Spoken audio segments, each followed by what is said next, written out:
Hello friends, अब हम next problem को सॉल्व करते हैं। यहाँ पे दिया हुआ एपी 3/2, 1/2, -1/2 और -3/2 के लिए प्रथम पद और सार्वंतर लिखिए।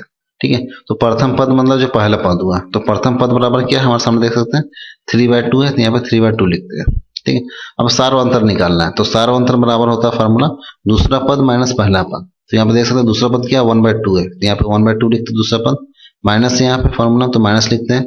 पहला पद हमारे सामने 3/2 है, तो यहाँ पे 3/2 लिखते हैं। अब यहाँ पे देखते हैं 2 दोनों कॉमन सेम है, तो यहाँ पर 2 लिख देते हैं। यहाँ पे क्या 1 -3 है, तो इसको 1 -3 लिख देते हैं। अब 1 में से 3 को माइनस करेंगे तो -2 आएगा। ठीक है, और 2 की जगह पे 2 लिखते हैं। अब 2 और 2 क्या होता है, डिवाइड देते हैं 2 को 2 से, तो 1 बार में डिवाइड लग जाते हैं। यहाँ पर -2 था इसलिए यहाँ पर -1 हो गया आंसर।